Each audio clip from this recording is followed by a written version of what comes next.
Hey everybody, it's Romania Black, and we are on part 19 of our journey looking at the Moda Azushi novel. And in this installment, we're going to be looking at chapters 59 through 60, or episode 13 of season 2 of the audio drama. We're just doing one episode of the audio drama, but it's like 46 minutes long, so it's a pretty long audio drama chapter, and it's covering the burning of Lotus Pier. So fun times. We've reached it for the third time.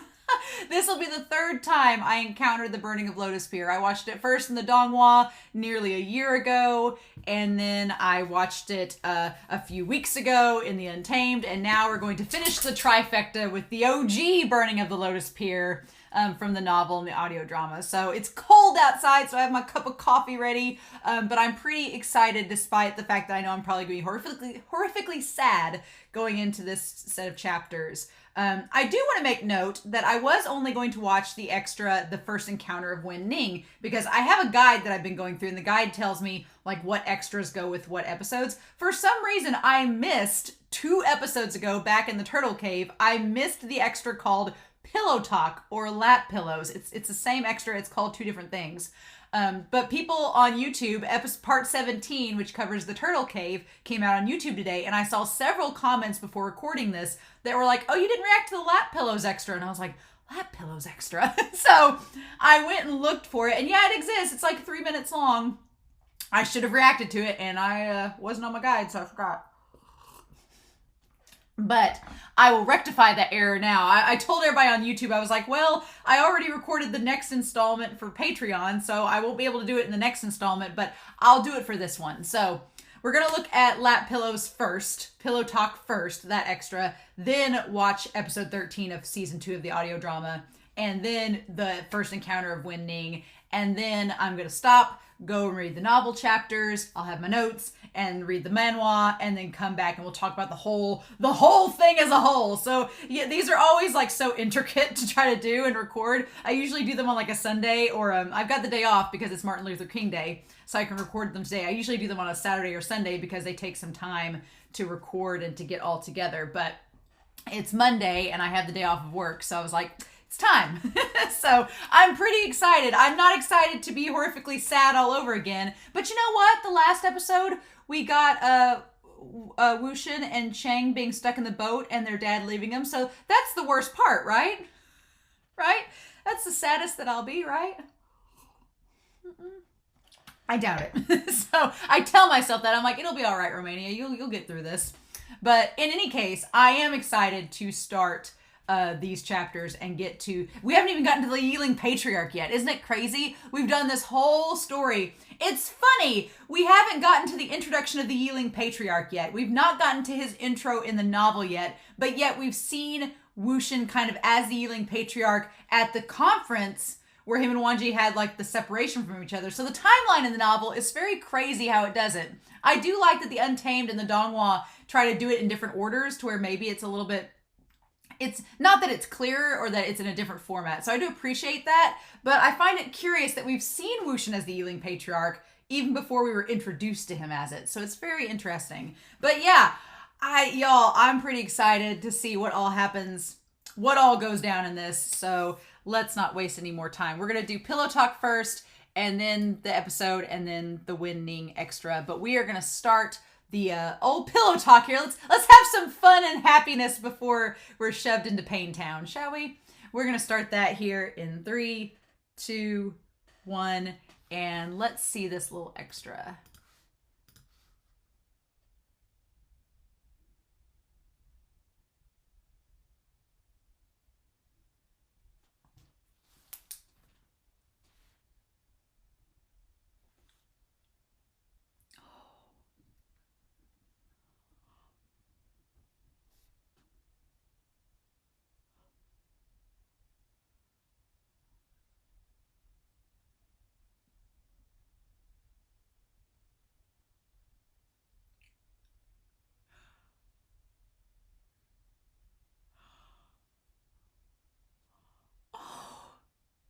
Oh, and this picture too.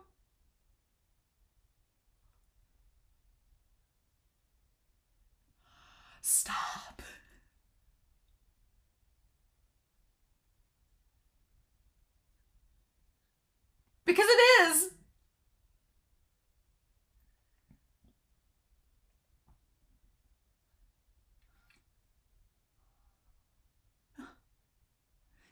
Stop making a fuss, you baby.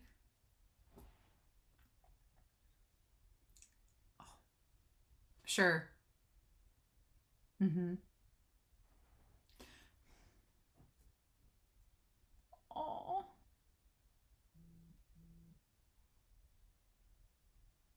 He's letting me do whatever I want because Wanji's a big spoil.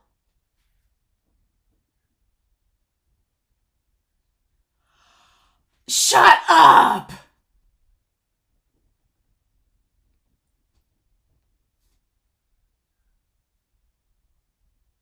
Oh!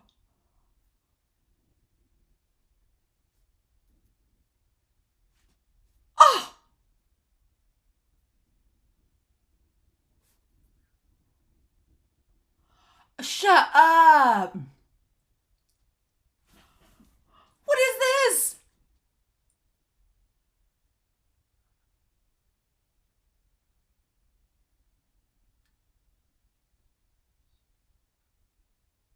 Oh.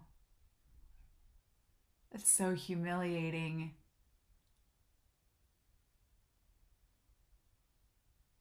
Hmm.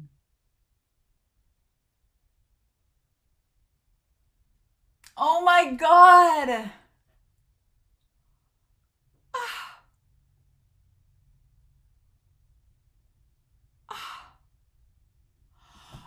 Oh my god. Oh my gosh.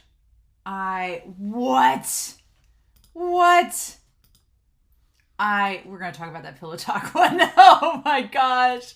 Are you kidding me? Are you kidding me? It's fine. It's perfectly fine. OMG, y'all. Okay. Well, there was that one. I'm glad you guys recommended me watch that one because that was just explaining Wanji in real life now and in the present time. Okay. All right, fine.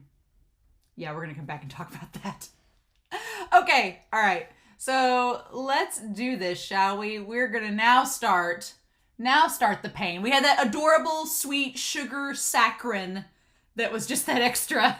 And now we're going to start the pain show. Great. So we're going to start that here in 3, 2, 1. And let's do Lotus Pier burning part 3 right now. Dang it!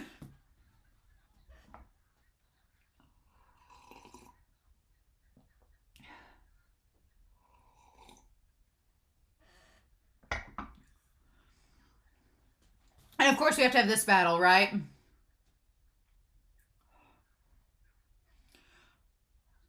Ugh.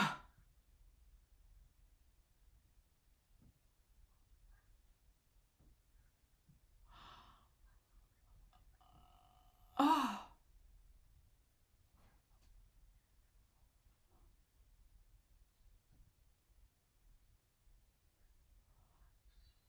Oh!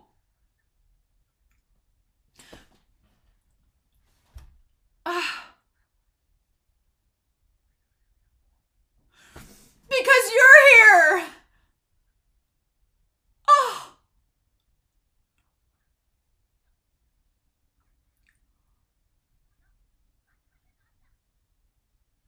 Oh my god. Team up with me! Ah! Ah!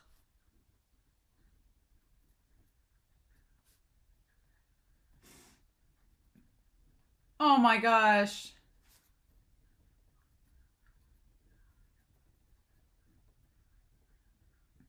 Oh my gosh. You just had to have them both like tell that they're gonna help each other.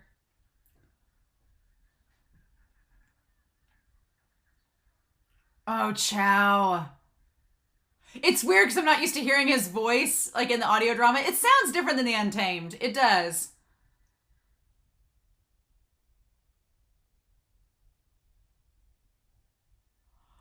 What is this music?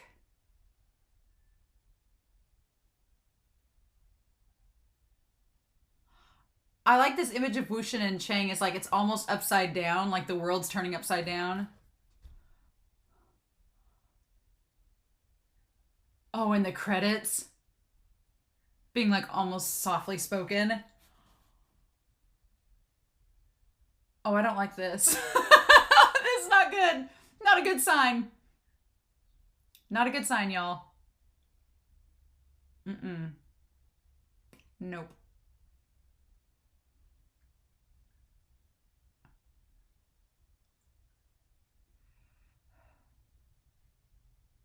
I'm sniffling.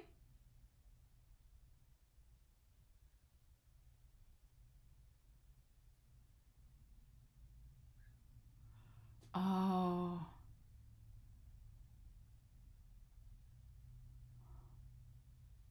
Oh.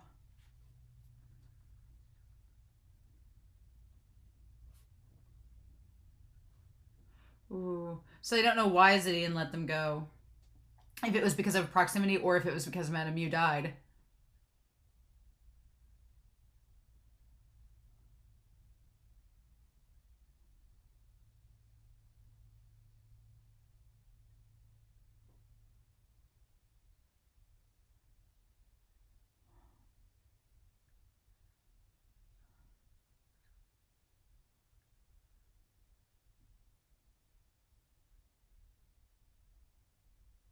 Oh.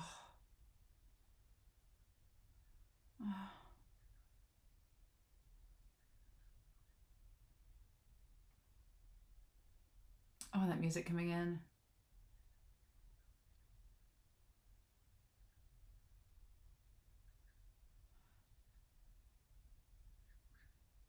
Oh, whoosh in that voice.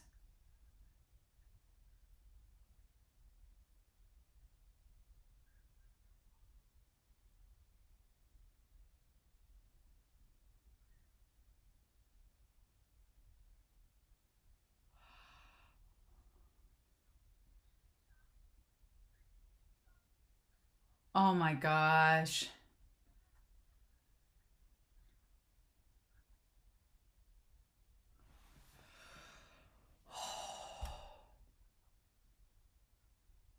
Ooh. And this music.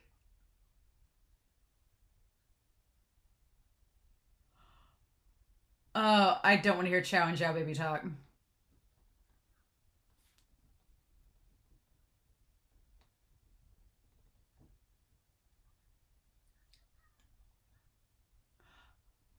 Oh.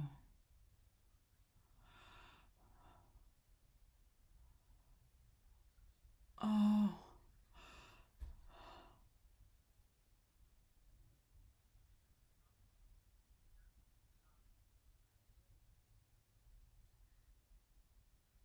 Oh.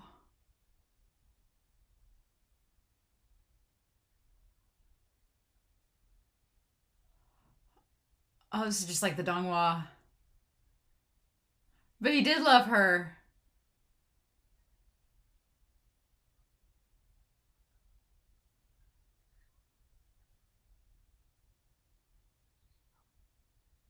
Oh my god.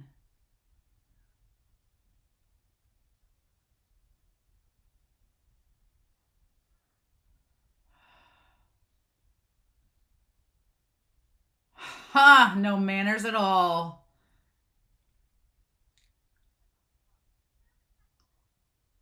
The unluckiest man alive. Ew.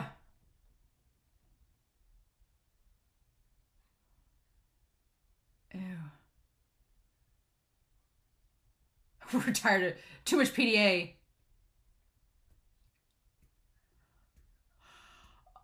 Oh.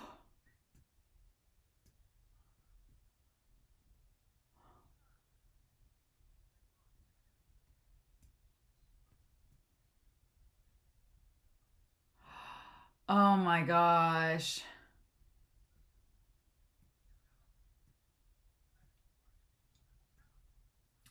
Ah.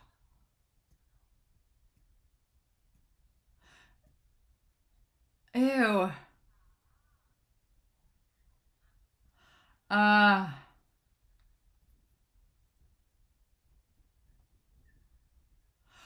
Oh. That, like, sound in your head of the thunder and rain.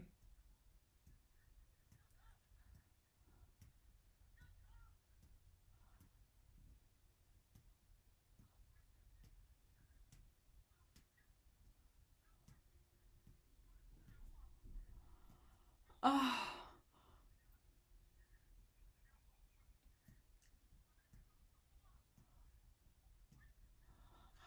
Oh.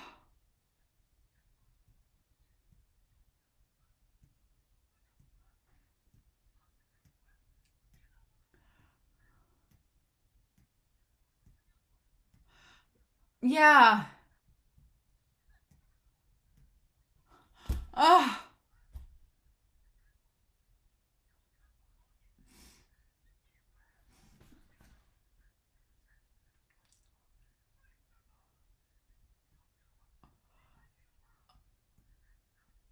Oh.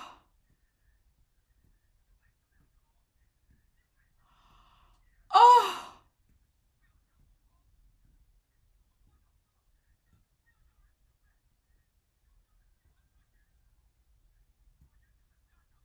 Oh my God.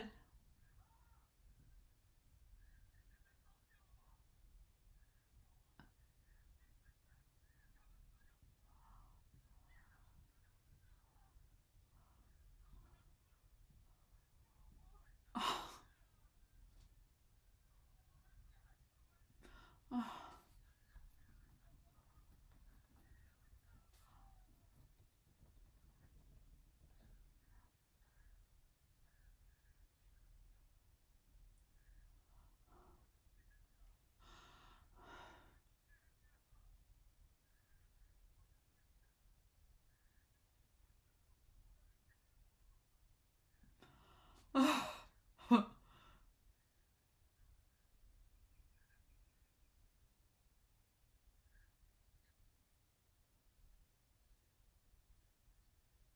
Oh my God.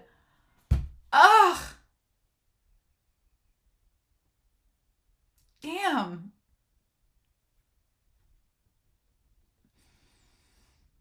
Still hurt. Still hurt after all this time. Yep.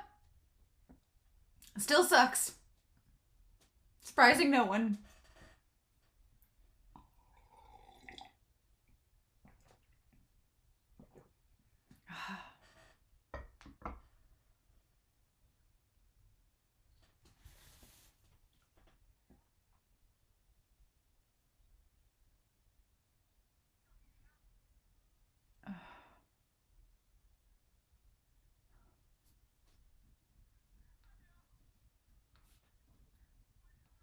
Oh.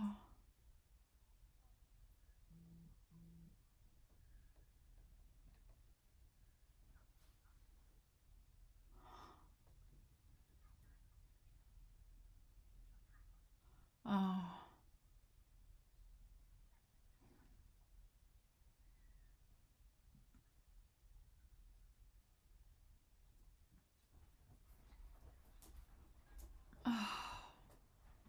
And this is kind of like in the Untamed.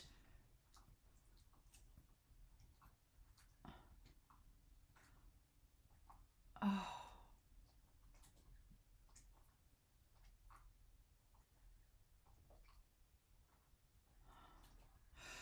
Oh, this was in Cheng's head. Okay.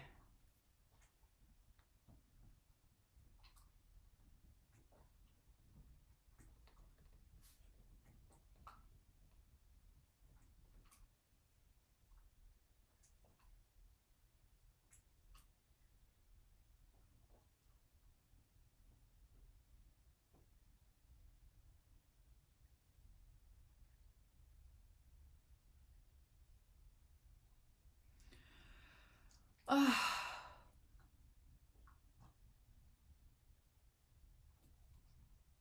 Yeah. Damn. And then we enter the city. God.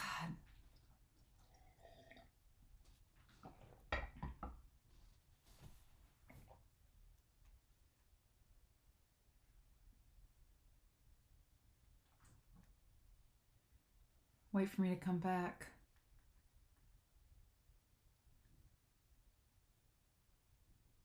Wait for me. Ah.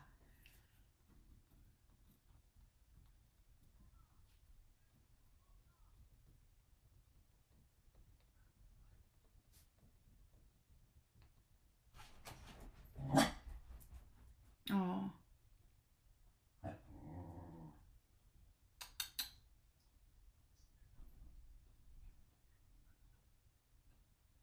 Oh. Thanks.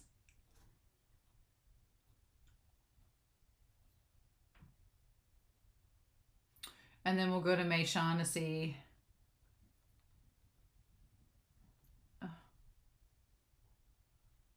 Oh.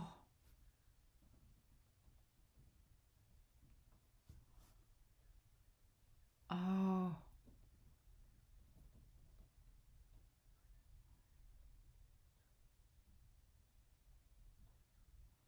Oh.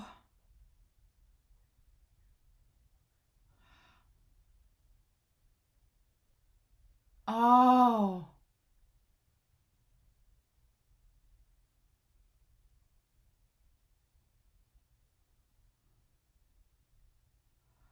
Oh.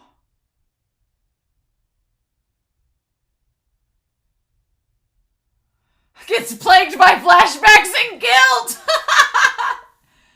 No.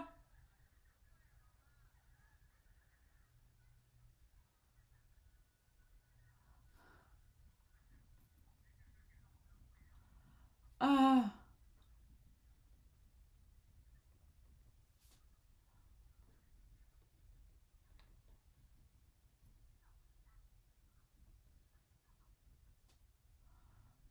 Oh.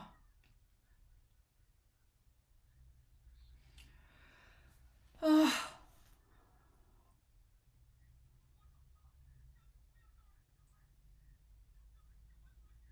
But I don't think that's totally true.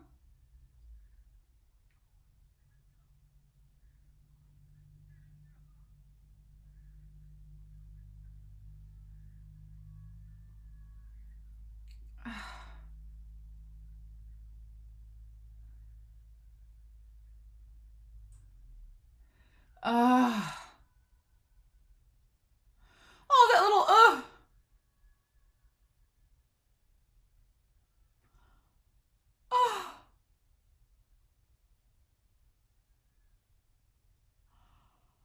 Oh. Oh.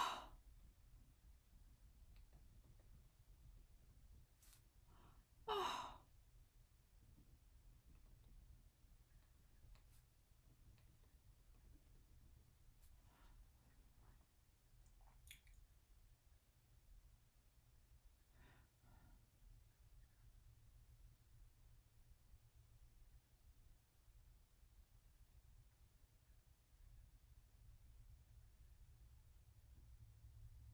What can I do? Yeah.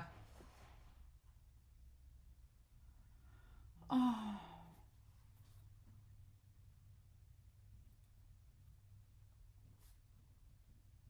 Oh.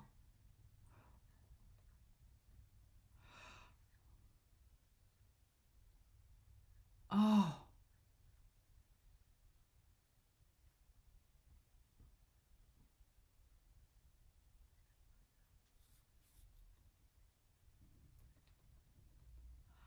Oh.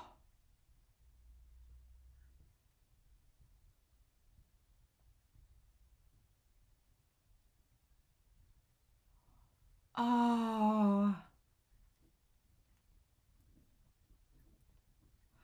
Oh. Oh.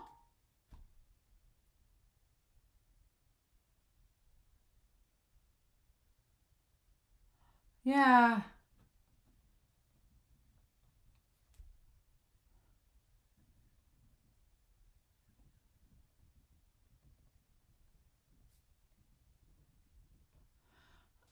Oh.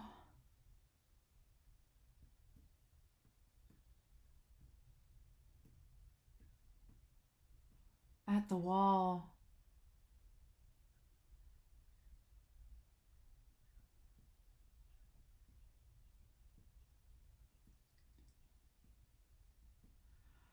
Oh, man. Oh, Ning, honey.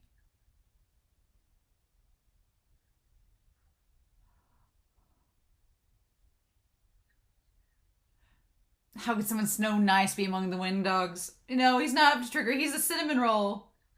No, he's a cinnamon bun. Oh.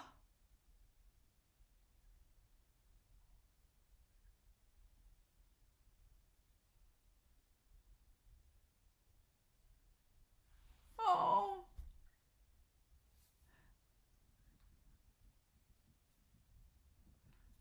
Oh.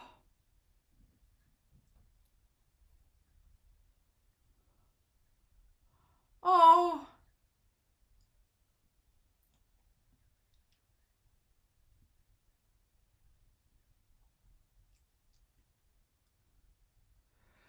Oh.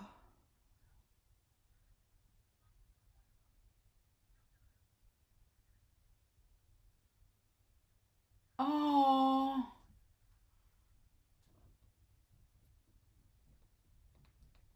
And he doesn't have any other choice. Oh.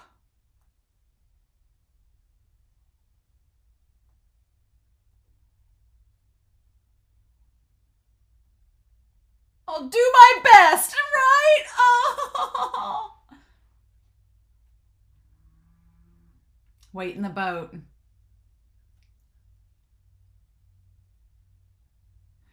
Oh my god. Like, this is just like the Untamed, like how panicked he is.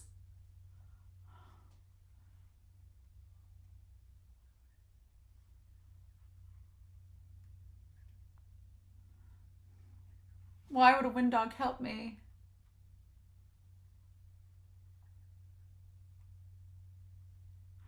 Oh.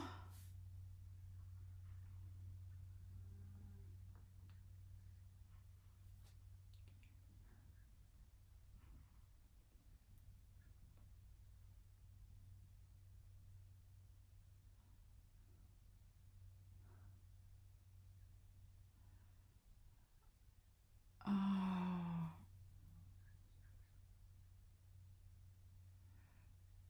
Ah.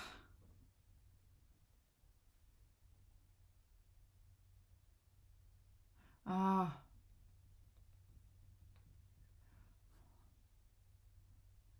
Okay.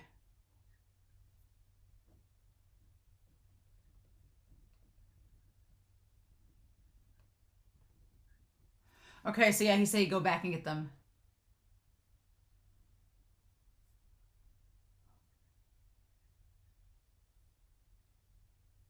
Yeah, you don't have a choice at this point. To Yiling. And then they're off to Yiling.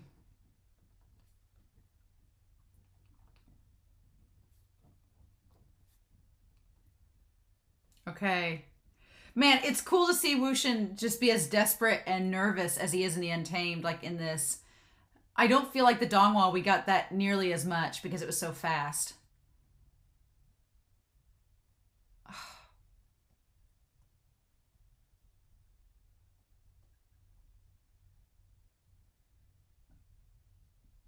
Hmm.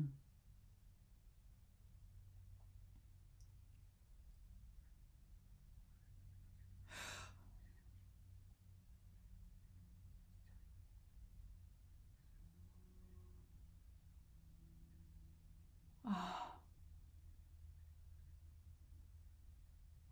True.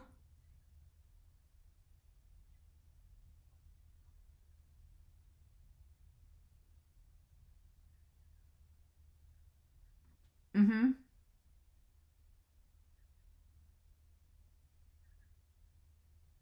Just don't be discovered by other people.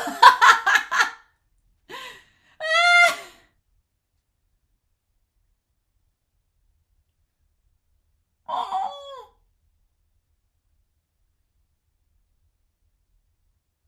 Oh.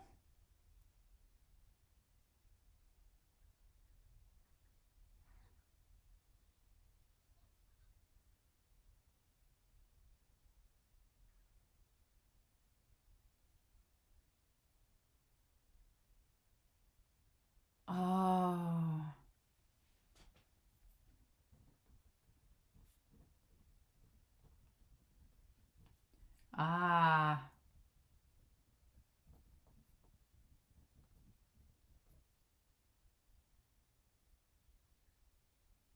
Uh-huh.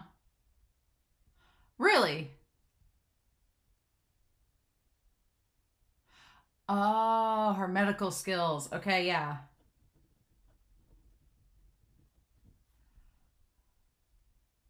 Oh. I'm not. Oh, no, you are amazing, Ning. Shut up. Yeah, you're great too. Oh my gosh.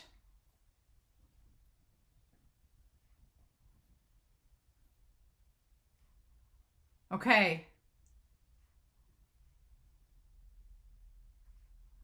Uh-huh. Hmm.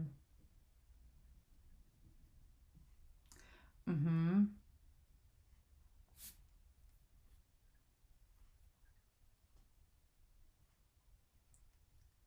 And then that's when he leaves before Cheng really knows that they're there.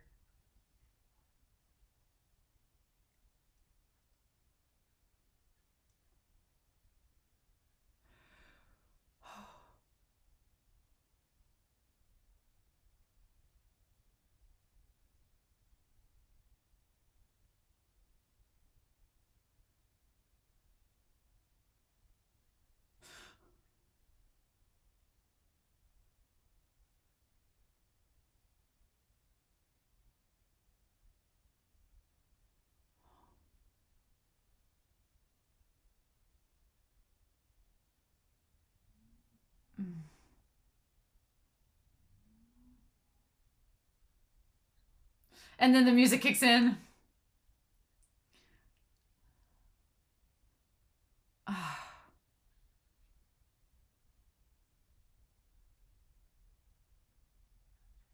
Oh my gosh.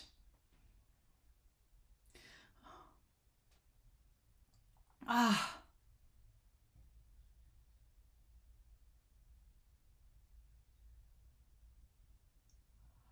Oh my god.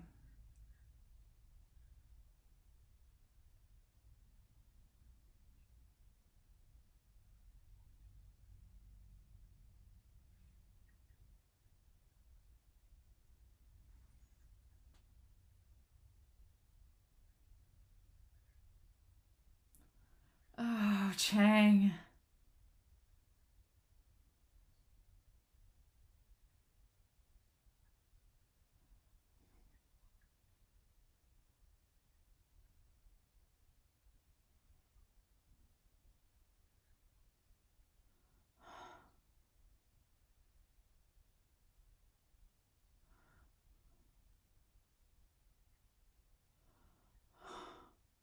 Oh my god, Chang, your voice actor.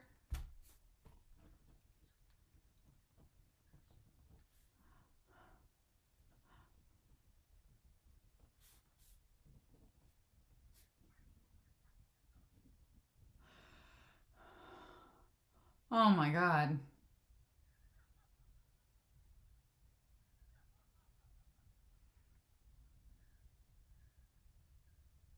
Oh,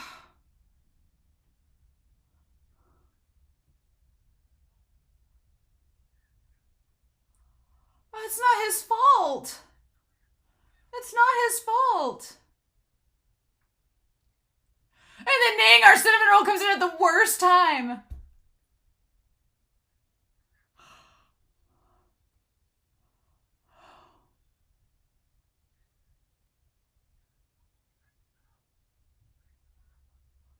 Oh my god. I'm getting Donghua flashbacks.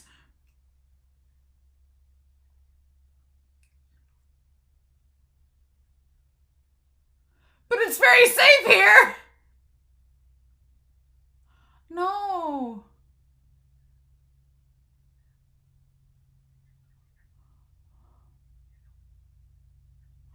Oh. Don't panic.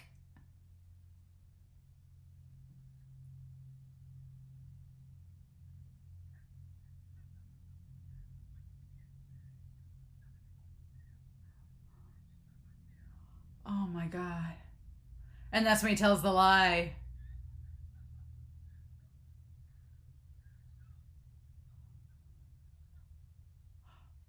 She's like, shut him up.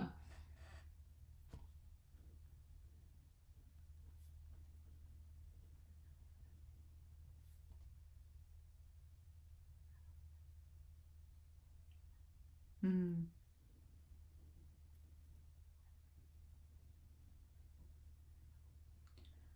Oh. Oh.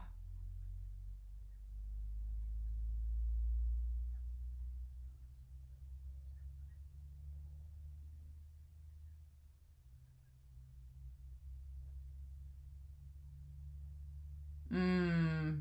Girl.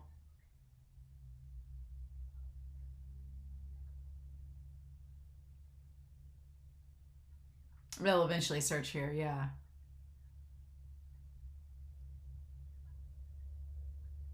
Mm-hmm.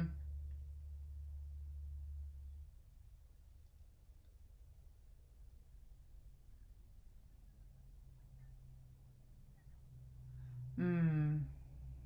Hmm.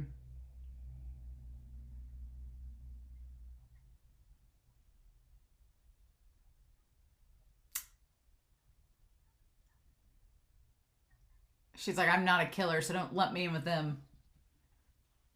Hmm.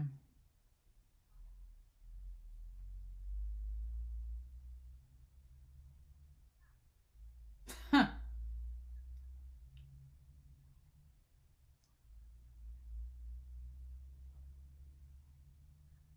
Hmm.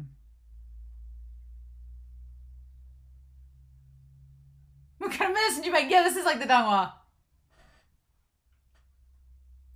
Go brew it again. Oh, Ning. God, this cinnamon bun.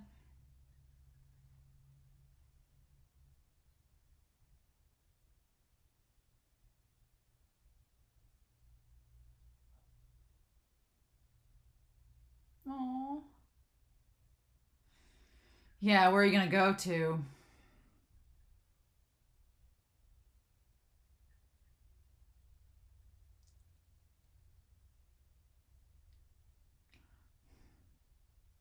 Hmm. Okay. 3 days later.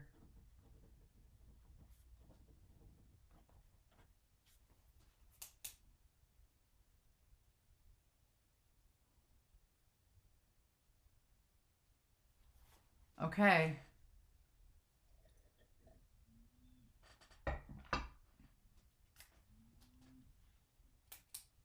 Ooh.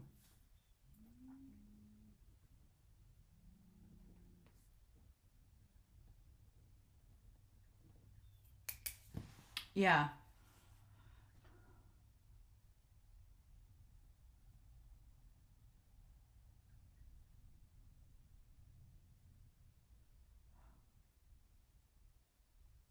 Hmm.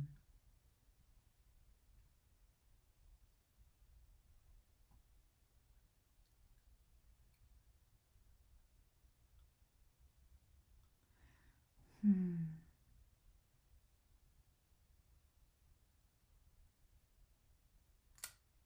Oh, wow.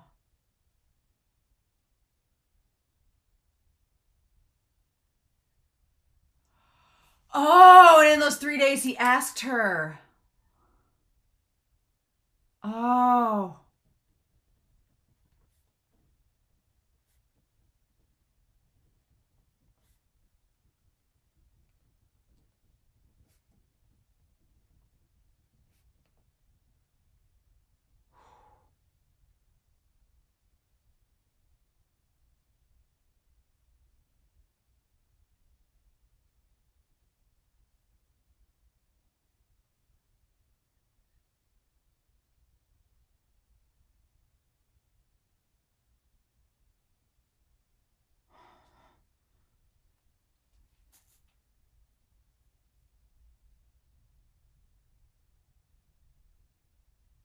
Hmm.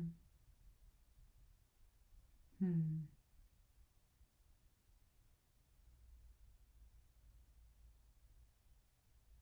Hmm.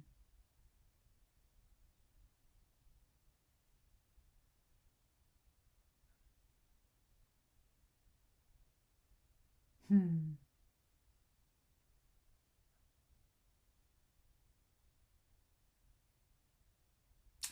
Uh-huh. And this is like the Donghua. He's gonna get them all.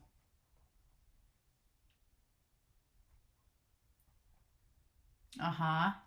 Yep.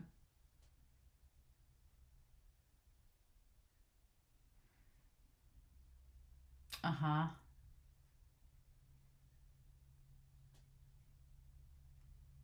Some things. Yeah. Mm-hmm. Oh my gosh. And other matters, just little things that wouldn't come into play until a situation like this. Ah.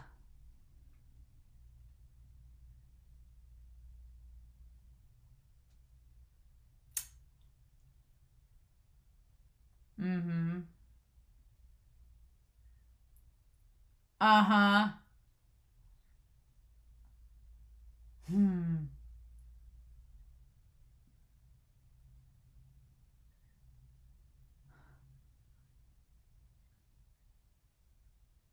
Uh-huh. He's giving Ning enough time to get back and get everything ready.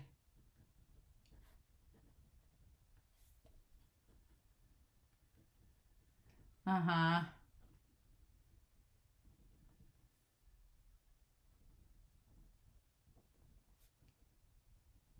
Mm-hmm.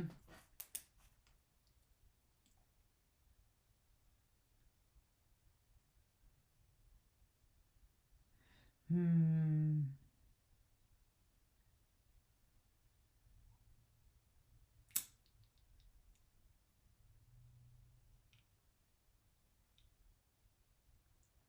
Man, it was all planned out.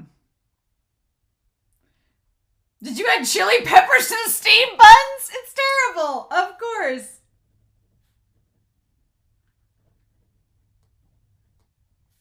Huh. Oh, WuXian, honey. WuXian, my baby. Mm. Mm.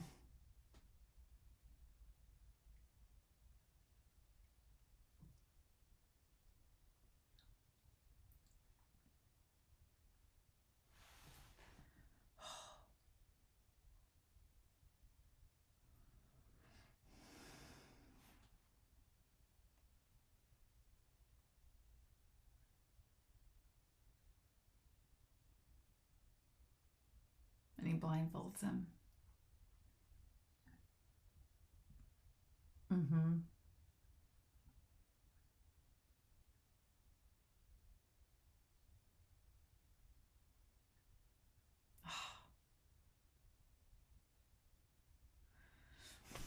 Damn it.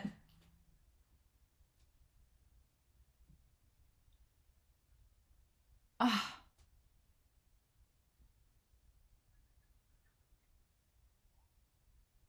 waiting at the inn. That's what he said, isn't he?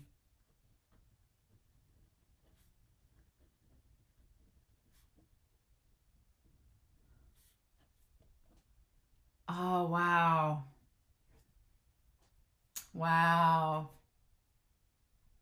And in the meantime, he was like going snaking away around to find Ching.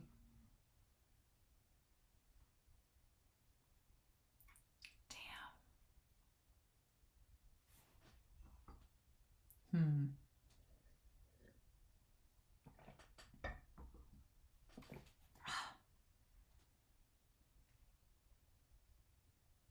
It's crazy.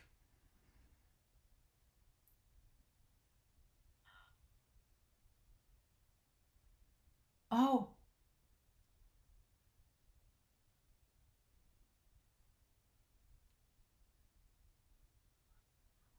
Oh.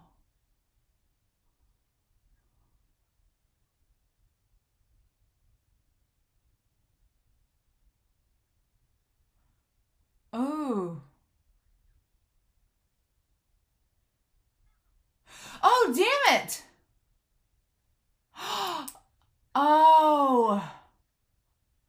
Oh.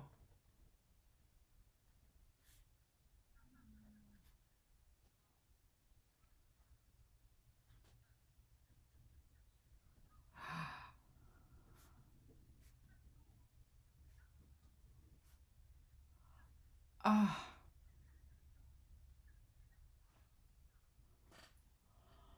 Oh.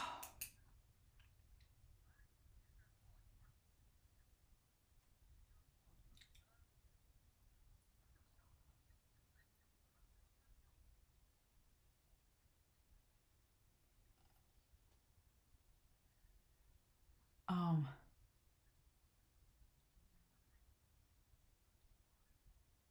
And you still want to play the hero.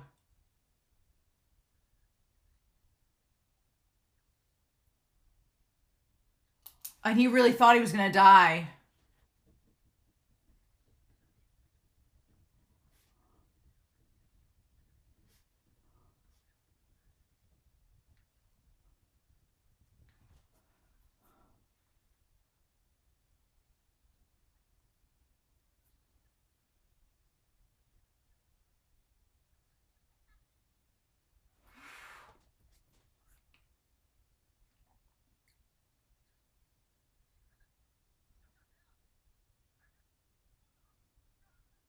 Oh.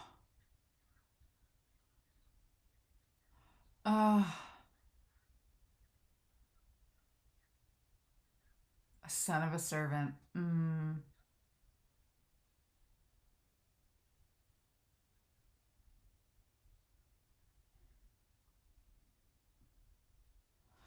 Oh.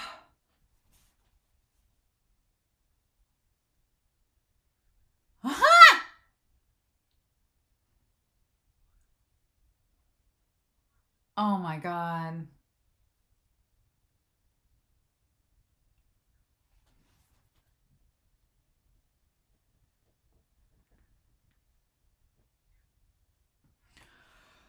And they're going to do exactly like they do in the Untamed and take him to the burial mounds. Cool.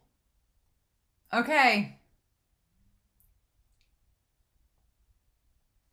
Ah. I can't believe WuXian really thought he was going to die.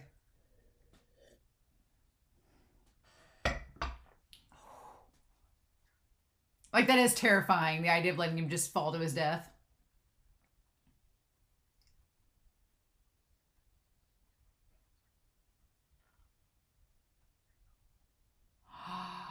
Oh, wow.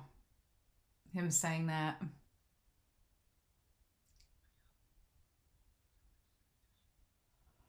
Oh, with all those screams?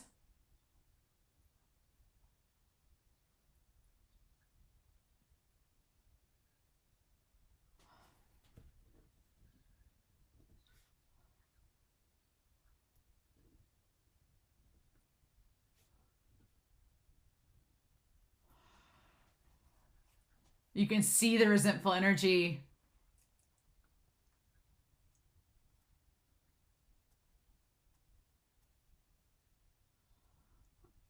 Ew.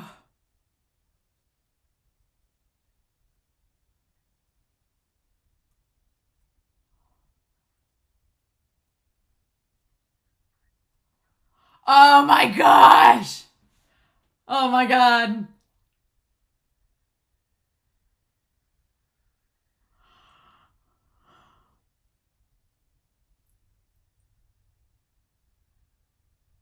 Ooh.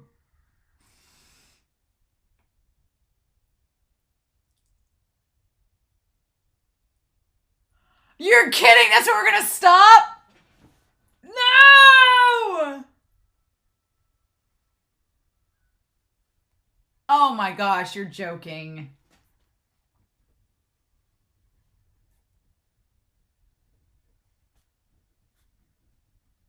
Oh my gosh.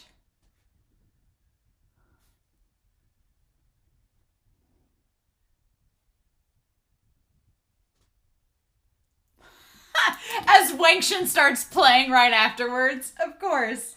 Of course. Yeah, of course. We just have that playing right afterwards. Oh my gosh. Wow. Awesome. Oh. That's just great. Man, the voice acting in this was really, really good. Really, really good. So there's that. Oh my gosh. Oh my gosh. I'm like trying to get my notes gathered up here. The voice acting in this was so good. It's like just, you know, let me get back here. Oh my gosh. I can't wait to read the chapters of this because there's going to be stuff that I'm sure the chapters are going to point out. And I really want to see what it adds to the audio drama episode. Let's see. Some more notes here.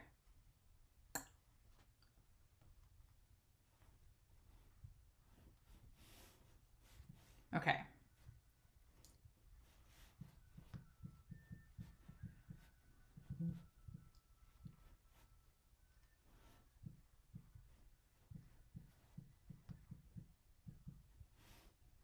Oh my gosh.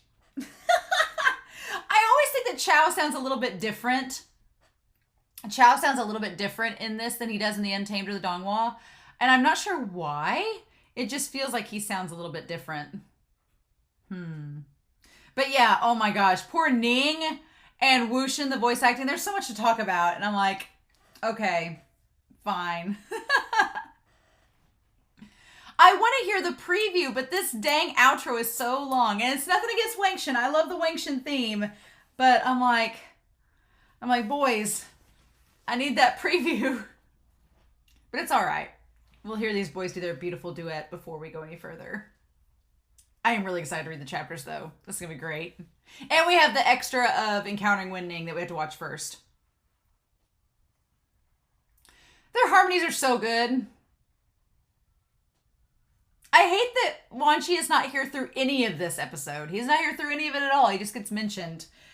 Part of me is like, how would this have been different if Wan Chi had been there?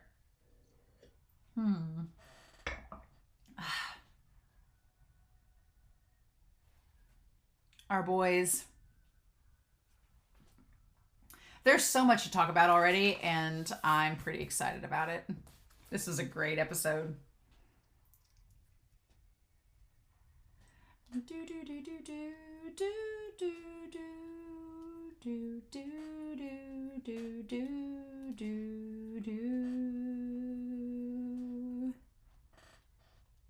All right. Okay, Modazushi audio drama. What's our preview for episode 14? What is our preview? What we got going on?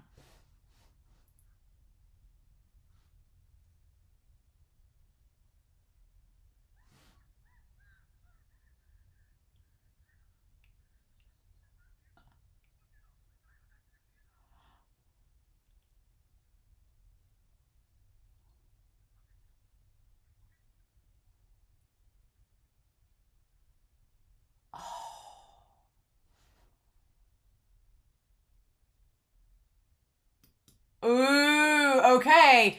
Wonju and Cheng sound a little bit different there. Interesting. Okay. Oh, we're getting the Ealing Patriarch next episode. Awesome. Great. Okay, we have one more short to look at. OMG. All right. Let's look at this encounter with Wen Ning. That's our last little short. It's about 6 minutes. It's a pretty good short. We're going to start that here in 3, 2, 1. Okay, let's go.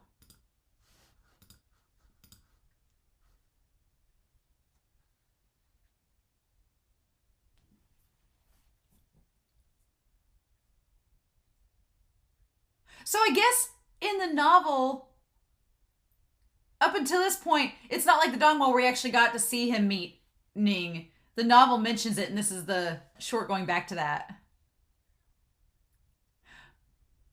Mm-hmm.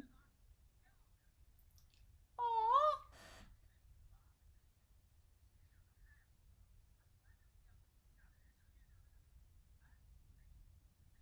Why are you running away?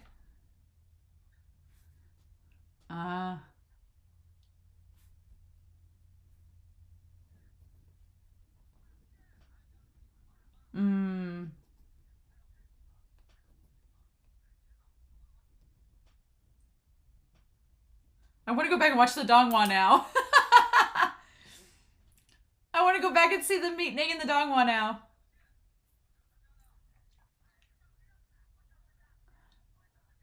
Oh. Quite so.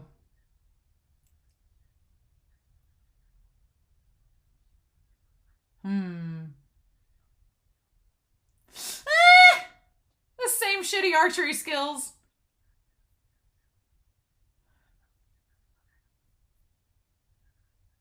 With the white hair ribbon.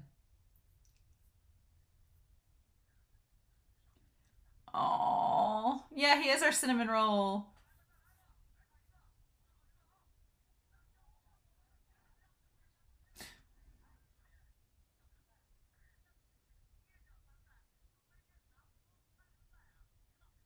Oh.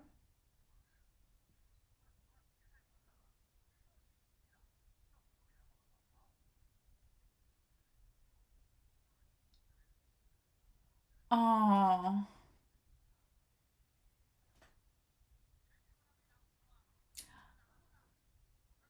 Oh, look at him sticking up for Ning. Who's that?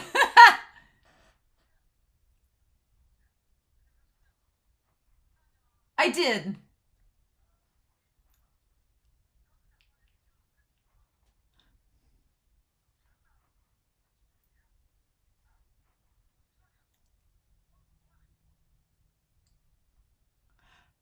I only practiced it recently. Oh.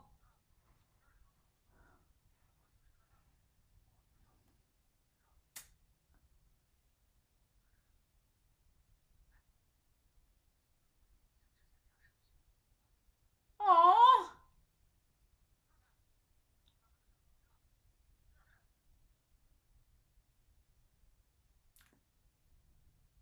And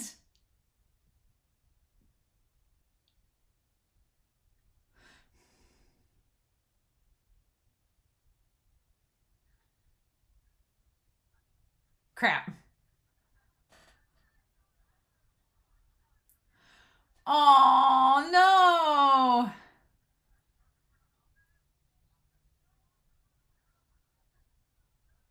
Oh. Oh.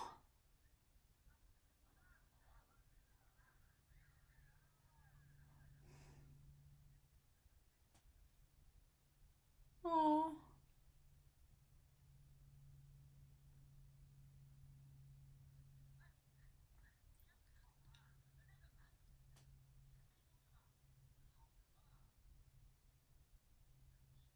Oh. And I made you lose face. Oh.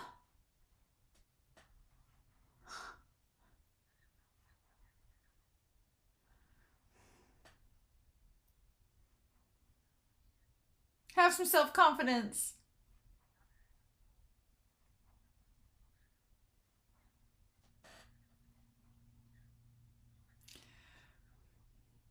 Oh. He's not as good as you.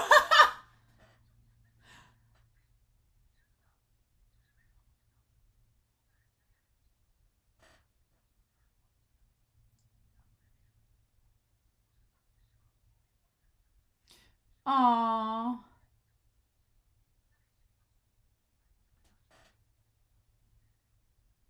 I'm not that impressive. Oh, Ning, honey.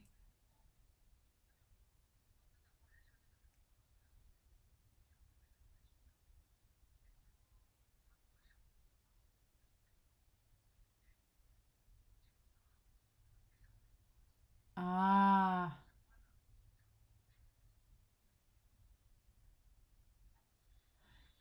Hmm.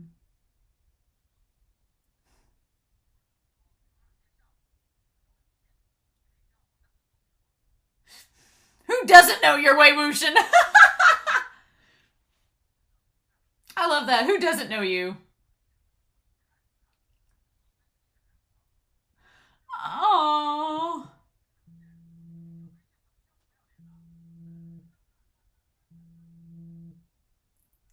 Oh.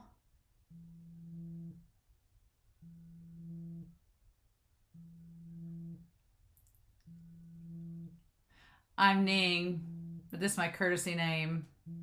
Aww. Oh, I was like, that name doesn't fit him at all. Ning is too perfect for him. Ning is too perfect of a name. No. Oh my gosh, that is so good. Yeah, I was like, I don't want to call him by the other name because I'm like, it doesn't feel right. No, not at all. Okay. Wow, we have a lot to talk about. So I'm going to go off and read the novel chapters and then come back and we'll talk about this. Oh, oh man, this episode was, it was a doozy. Seeing it for the third time. Third time's a charm. And it's so funny because every time I've seen it, you know what's going to happen. You know what's going to happen, but it still floors me. Like every time I'm still like, just because the voice acting in this was so good. It's funny. It's really funny. The Donghua, having watched the Donghua and the Untamed before getting to this source material, it's really crazy because the Donghua does things, derives stuff from the original novel, and then the Untamed derives things from the original novel that the Donghua doesn't. So it's funny that each version, the Donghua and the Untamed, take aspects of the novel and make it their own in their own way, which is kind of really cool. Like, for example, a lot of the scenes from this audio drama episode reminded me of the Donghua, but then there'd be occasionally a scene that I'm like, okay, that wasn't in the Donghua, but it was in the Untamed. And I'm like, oh, okay. So it's kind of cool getting to see all three versions now and seeing the original version, and it's kind of the complete mix of both the Donghua and the Untamed, as it should be because it's the original. It's really, really cool. But yeah, so can we talk about Pillow Talk?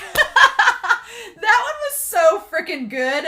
I was like, the Pillow Talk before we get into all this business with the Lotus, Pier, and Cheng and the pain, minus Ning, the whole Pillow Talk extra was so freaking good. I'm so glad y'all recommended that. I'm so glad. I feel sad that I didn't listen to it back in part 17 with the Turtle Cave. I'm sad that I missed it now, but Wanji spoiling him, that was the origins of the Wanji spoiling, was the Pillow Talk, where he was just like giving him the massage and doing whatever he wanted to. It's like, that's where it all started. And I love that. And the idea that WuXian's like, where can I find him in real life? This dream Wanji. Oh my gosh, yeah, when WuXian was like, this dream Wanji that's just spoiling me and being so loving, like, where can I find him in real life? And I'm like, oh, if only you knew.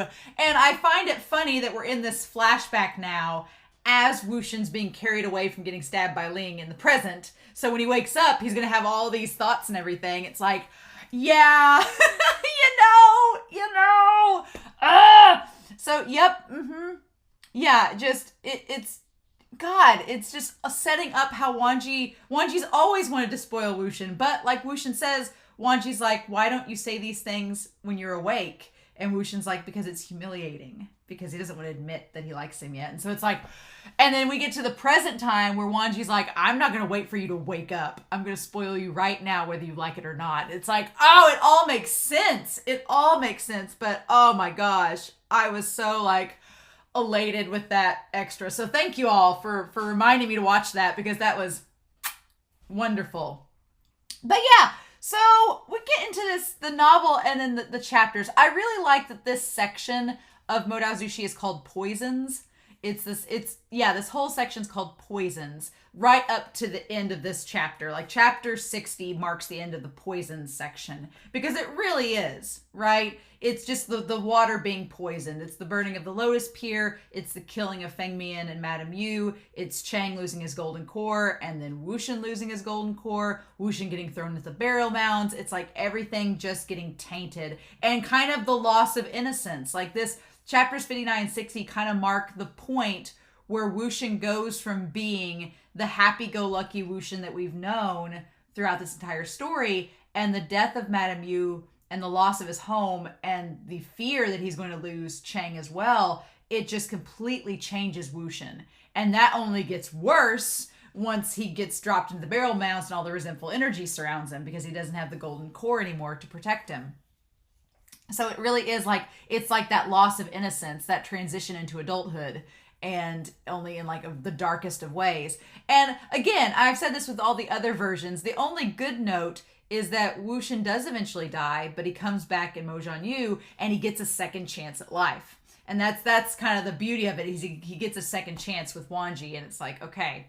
But man, so Madame Yu, it just tear my heart out novel, tear my heart out, because you know in the Donghua, it doesn't really show that Feng Mian and Madame Yu like reconciled before the end. It doesn't really show that. In the Untamed, it shows more. It gives us more between the two of them. And then in the original, we get that line where Feng Mian is like, I'm here because you're here. And then she says, team up with me. And those two lines, like that's all I needed. It just showed that, yeah, because Cheng in the novel questions at the end and WuXian questions like, did they actually, because WuXian's afraid in the novel that the last words that were spoken between Feng Mian and Madame Yu were them arguing with each other. And it's like, no, WuXian doesn't know it, but no, they actually did reconcile at the very end and they were with each other. And so as a reader, I'm like, okay, they were with each other at the end. They knew that they loved each other. That's all I needed. That's all I needed to move forward. So yeah. And then, this whole chapter and everything was so sad because the novel and the audio drama put little extra things in that I hadn't really even thought about. Like when WuXian and Cheng row up to the side of the dock and Cheng's like, how do we know when Zidian stops working? And at the time you think, oh, well, Madame Yu said that if you get far enough away, Zidian will let you go. But then you realize that they're both probably thinking, did Zidian let us go because we really were far enough away? Or did it let us go because she died and she no longer had control over us and Feng Mian no longer had control over us? That's the sad part, right? I could also do without the Chow and Zhao baby talk. Ew, no. I was like, that's so gross. Like them like making the kissing sounds and stuff. I'm like, ugh. It's just that the novel and audio drama go out of their way to make us hate them even more. So that when they meet their untimely end, you're like, okay, this was, they had it, it's like Cell Block Tango. They had it coming, you know, that sort of thing. And then Zhao dancing for Chow. I'm glad that neither the Untamed nor the Donghua graced us with that image because didn't need to see it. Don't need to see it. But yeah, so the Untamed showed us the actual festival and celebration that they're talking about in the novel, but the novel doesn't tell us what ends up happening because it's from the stories from WuXian's perspective. And so, God, the voice acting between Chow and WuXian in that scene, it's just like the Donghua. The Untamed did a fine job with it. Don't get me wrong. The Untamed was fine. But the Donghua is so visceral, and this is just like the Donghua. Like, the scenes between them, it's so good. Oh, my gosh. So good. And then, yeah, the voice acting and WuXian saying, I'm sorry, and just I think if I'd listened to this for the very first time, I would have cried. But at this point, I'm on my third go-around. I'm like, I'm emotionally drained. Although reading the novel, there are two things I do want to point out. One, there's this lovely line where at the end of that scene in the audio drama, right before they both fall asleep, there's a line in the novel that says that WuXian and Cheng just sat there watching each other bawl. And that's just heartbreaking. They just sat there and watched each other cry it out. And there's also a line in the novel. The novel does an interesting job throughout this chapter, these two chapters, 59 and 60, of trying to justify and warrant some of the actions and decisions that the characters make, which is very fascinating. And I think it's important because it gives you a perspective. So for example, when Cheng gets really mad at WuXian in this scene and they're both crying and Cheng's like, he's like, it's all your fault. He's like, why'd you have to save Wanji? Why'd you have to play the hero? And that was something that bugged me in all this because they talked about him playing the hero in the hero act. I'm like, was WuXian really doing that? WuXian's a troll and a gremlin, and he was doing a lot of it just for fun, but I don't know if he was really playing the hero act necessarily. I think that's what it gets blamed as. But Cheng's comment to him gets explained in the novel. It states after that whole watching each other ball scene, the novel points out that Cheng knew in his heart, the author goes out of their way to do this little aside and say Cheng knew that an attack on the Lotus Pier was inevitable, but he believes in his heart that WuXian saving Wanji and standing up against Chow only sped up the process and didn't give the others time to possibly get out of there or defend themselves. So in Cheng's mind in this moment, MXTX is saying that, yeah, he knew that the attack was inevitable, but he's mad at WuXian because he thinks that him saving Wanji just expedited the process and didn't give them a chance to defend themselves properly. So it kind of puts you in Cheng's headspace just a little bit. And then, so the dream scene in the audio drama, it's similar to the dream scene in The Untamed. It is not in the novel, which is surprising. And it makes sense it's not in the novel because it's from Cheng's perspective. Like, it's from Cheng's perspective in the audio drama and from Cheng's perspective in The Untamed. But it's not really in the novel. Like, there's a little point where they say that they wake up several times during the night because they're just numb and tired and crying. But there's not really any discussion about the dream itself. So I thought that was interesting that the audio drama included something from The Untamed, but not from the novel itself. I thought that was interesting. Very interesting. And so then, yeah, the heartbreak is in the scene where WuXian tells him to wait for him while he goes gets food. Cheng's just numb at this point, and he just isn't barely even listening. And in the novel, it talks about how, like, Cheng clutches Zidia into his chest, like it's the only remnant of his family left. And it's like, But then you remember Yanli. Yanli gets forgotten in these whole chapters, which, you know, it sucks. I'm glad in The Untamed they include Yanli in there because I think she's a good addition to have in the story at this point. But they kind of just, Yanli's off with her grandmother, so she's safe at least. They just don't really touch base on her in these chapters. But they do make a note they are heading to Meishan to go find her, and then all the stuff with Cheng getting captured by the winds takes place. And man, the audio drama when WuXian was running back to the Lotus Pier to go get Cheng, and it had the subtitle said "plagued by flashbacks and guilt." I was like, oh my god, WuXian. But in the novel, yeah, it just shows that he's plagued by flashbacks and guilt. And I love the line in the novel where it talks about WuXian realizing, there's a moment where WuXian gets to the Lotus Pier and he's like, I'm alone, I can't do anything. And in that moment, WuXian realizes exactly how powerless he is against an entire army. And I love the novel says the line, WuXian realized he was like a mantis trying to stop a chariot. It's like, that's such a great line. And it kind of explains his mentality going into all this, like how desperate he is. Seeing inside WuXian's head and realizing how powerless he is, it helps explain why he acts the way he does around Ning, why he's so desperate, why he's so nervous, because suddenly it's all real. Like the fact that his family is gone, that Cheng has disappeared, that Fang Mian and Madame Yu are dead, like that all hits him at once, and he's like, I really am alone.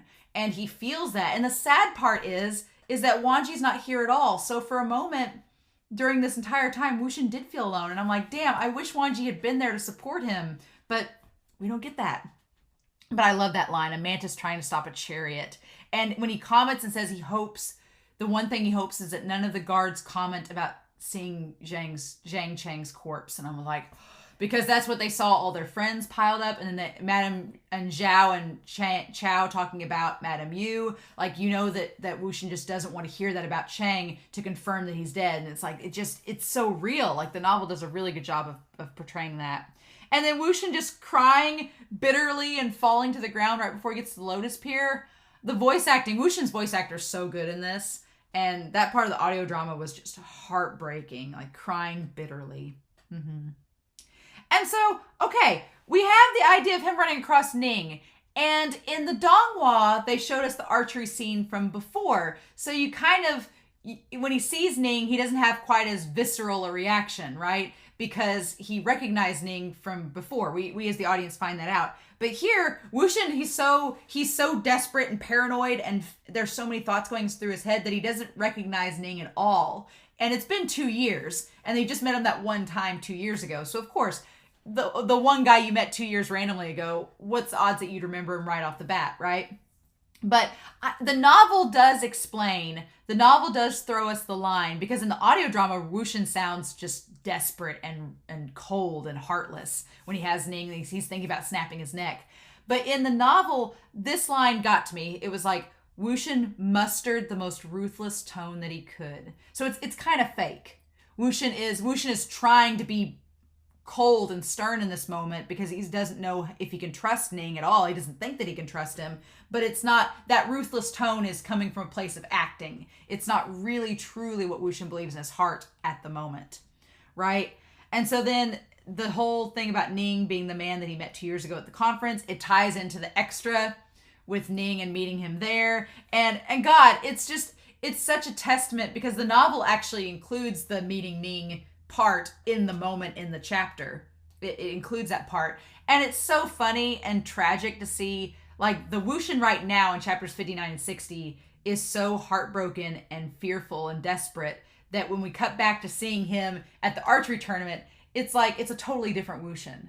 It's like the world is totally different. Everything's sunshine and rainbows. And WuXian's like, man, is Ning running away because I'm so charming? It's like, ha ha ha. It's like I miss our chaotic gremlin. I miss him because these chapters have just put WuXian in such a desperate place, right?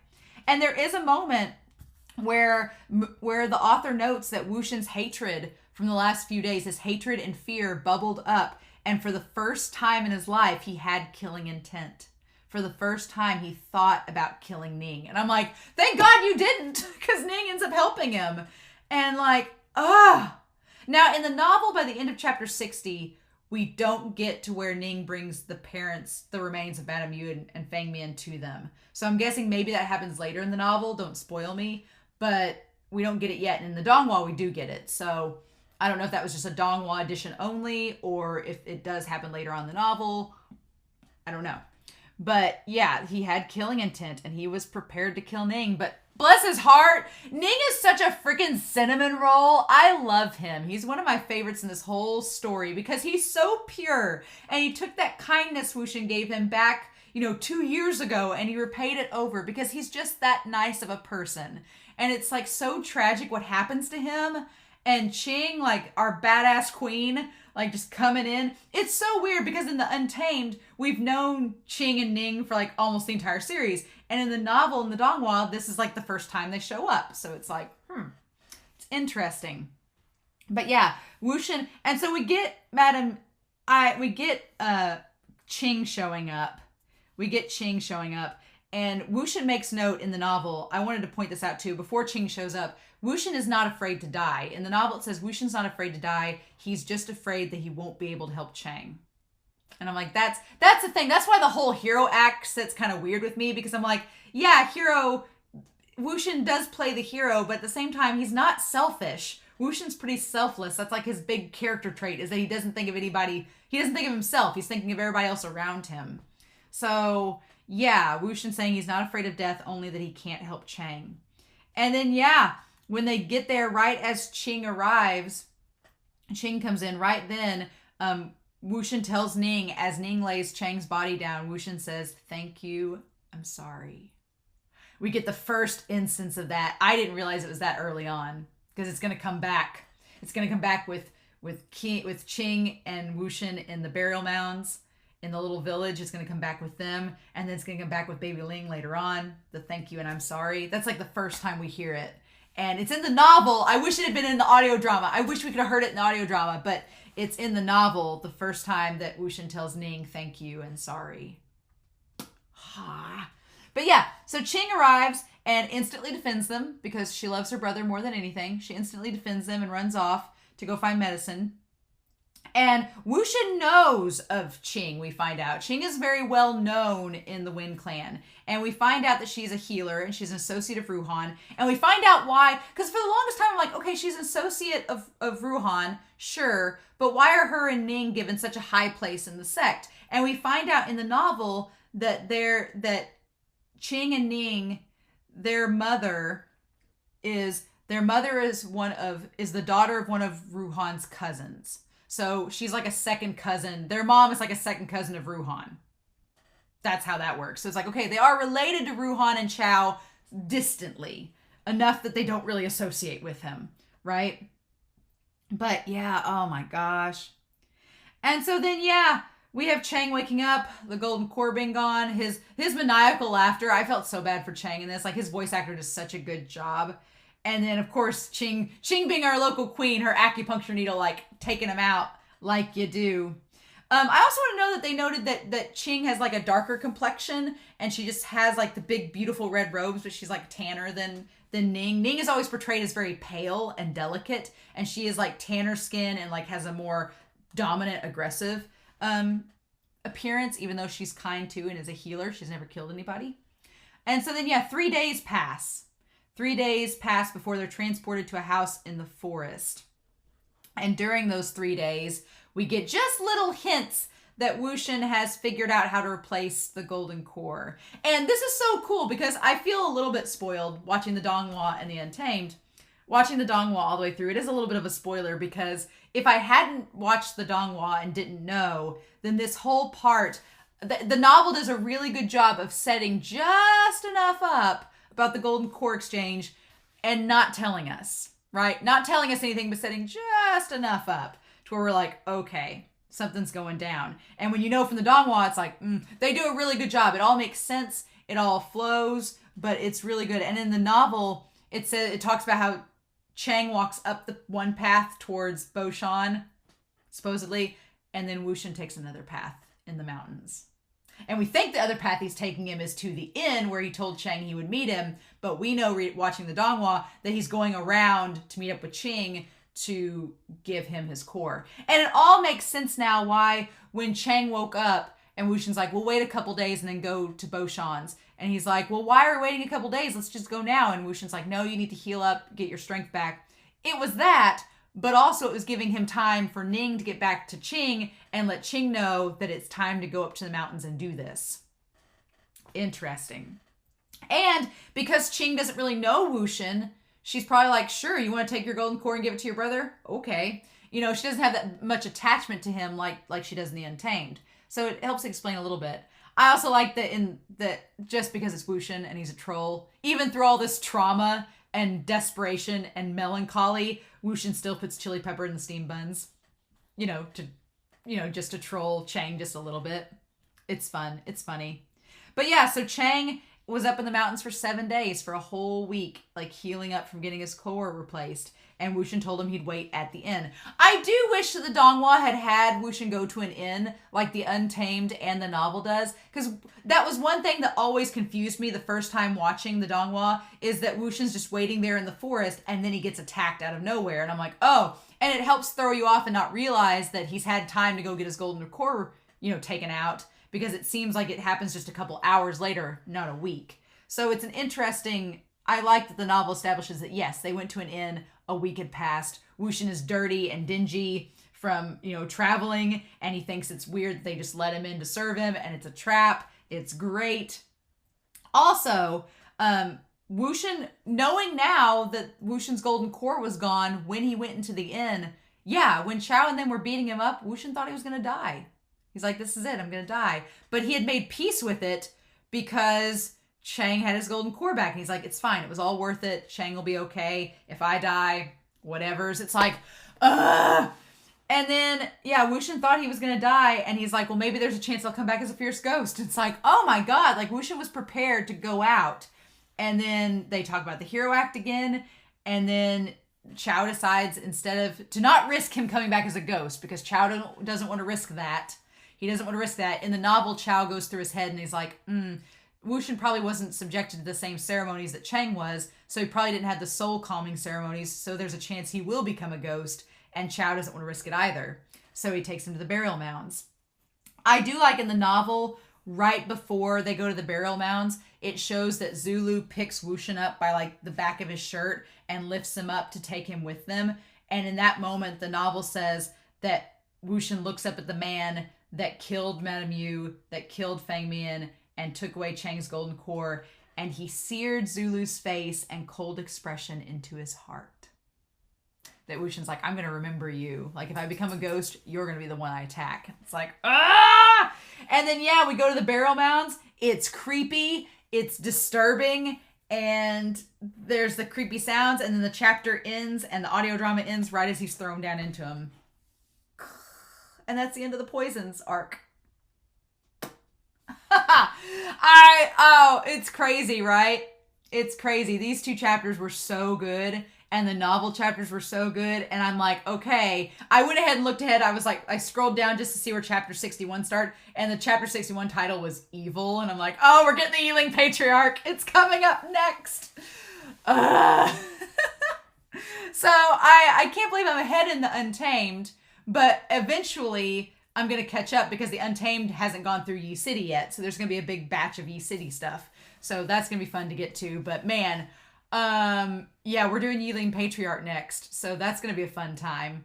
The Manhua was a little disappointing, these chapters. I'm not gonna lie. It was only chapters 165 to 168. There were only 3 chapters or 4 chapters for this set of, there was only 4 chapters of the Manhua for these 2 chapters of the audio drama and the novel.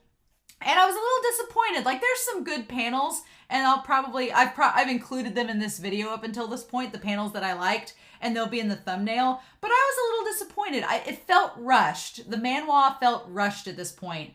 And I think somebody noted that the Manhua is not complete. So I'm getting this sinking feeling that I'm nearing the point where the Manhua, I'm catching up to the end of the Manhua, which is sad. But I was a little disappointed. I was like, really? There's no... I expected some more panels that were a little bit more emotional, especially with Cheng and WuXian, but apparently nobody wanted to draw those. And I don't blame them. And also in the Manhua, they totally skip going to town. Like, it shows WuXian waking up for where him and Cheng like collapsed and were crying. WuXian wakes up and Cheng is gone. Like, it completely skipped the town business, which is kind of odd. So the Manhua was okay this time around, but it wasn't as good as it's been in the past. So just to make note. But yeah, so Ealing Patriarch next. We're just a few weeks ahead of the Untamed. Fun times. But yeah, it's funny because in the Untamed, you know, we're catching up to where the story is, and now it's going to be like a catch-up game with the novel. So I'm pretty excited. I'm very curious to know your thoughts below about these chapters. These were so good. I loved this edition. So in any case, I hope you all have a wonderful week. Please stay safe, take care, and yes, next week, Ealing Patriarch, baby. I've honestly waited for this moment in the novel. I've waited so long. For the next couple chapters. I'm pretty excited to see what all happens because the Donghua was great. The Untamed was great. I'm ready for the novel. So in the meantime, I'll talk to y'all again real soon with more Modao Zushi, the audio drama, and the novel review. Bye.